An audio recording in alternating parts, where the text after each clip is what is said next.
नमस्कार, मैं आचार्य अनुपम जोली। कन्या राशि वाले लोगों के लिए आगामी सप्ताह अर्थात 22 जून से 28 जून के बीच में ग्रहों का आपके जीवन पर प्रभाव और उसका समाधान।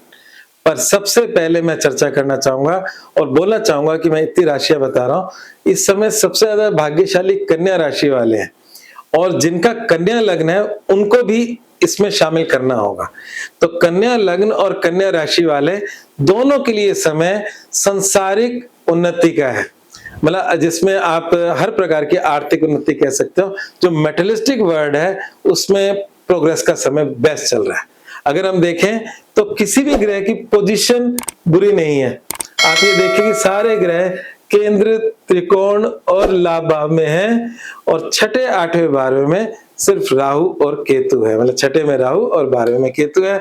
तो कन्या लग्न वाले लोगों के लिए भी इस समय गोल्डन पीरियड है और कन्या राशि वाले लोगों के लिए गोल्डन पीरियड है। और इस हफ्ते कोई गोल्डन पीरियड क्यों कह रहा हूं, क्योंकि राशि की शुरुआत, मतलब चंद्रमा की शुरुआत कन्या राशि से ही हो रही है।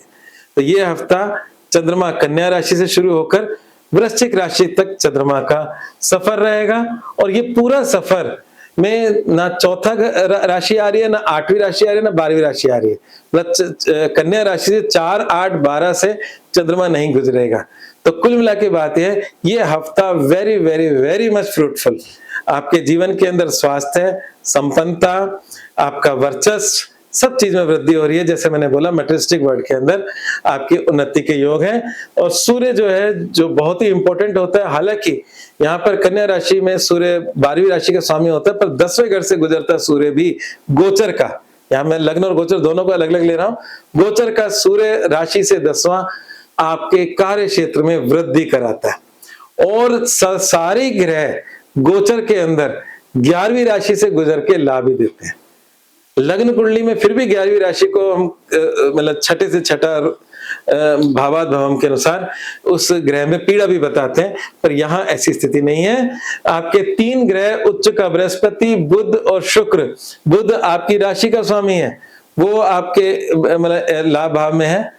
उच्च का बृहस्पति जो कि आपके सुख भाव, आपके वैवाहिक जीवन का स्वामी है, वो भी लाभ भाव में है। और जो शुक्र, जो कन्या राशि वालों के लिए भाग्य का स्वामी माना जाता है और धन का स्वामी माना जाता है, वो भी आपके 11वें भाव से गुजर रहा है।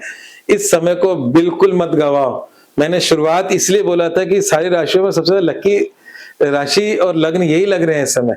ग्रह इतने अप्रोप्रिएट हैं कि आपको सब कुछ देने को तैयार है। हाँ, भाग्य भाव के अंदर मंगल बैठे हैं। मंगल जरूर कहते हैं कि कुछ भी हासिल करना है तो बैठे बैठे नहीं, थोड़ा संघर्ष के साथ मिलेगा। मतलब जहां लाठी उठानी पड़ेगी तो संघर्ष इसका मतलब होता है।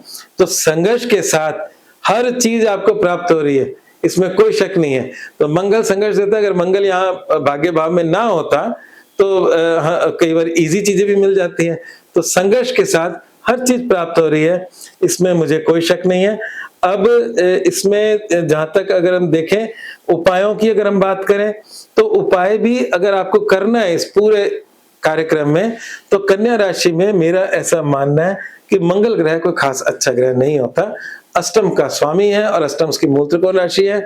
उसका आपकी राशि से नवम, मतलब जो भाग्य है, एक चीज मैं आपको थोड़ा समझा दो, भाग्य इज ए न्यूट्रल वर्ड।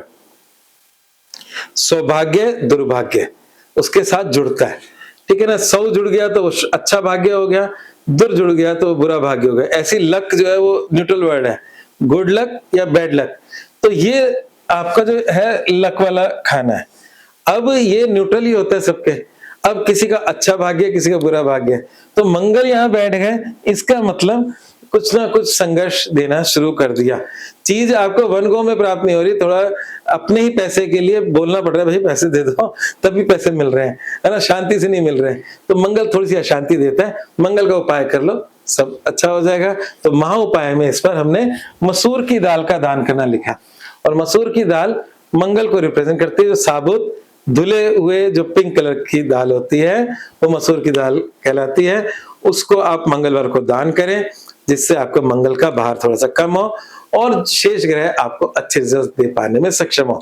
दूसरा है, मूल मंत्र क्या है, आर्थिक उन्नति का सर्वश्रेष्ठ समय, क्योंकि धन भाव का स्वामी भी इनकम में है, आपका राशि स्वामी भी इनकम में है और बृहस्पति उच्च का इनकम में है। तो इस समय अगर आप धन कमाकर संचय नहीं करोगे तो फिर इससे बड़ी मूर्खता नहीं हो सकती।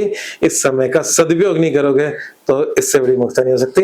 इस समय का सदुपयोग करो, बस ये समय आपके पक्ष का है। आज बस इतना ही, धन्यवाद।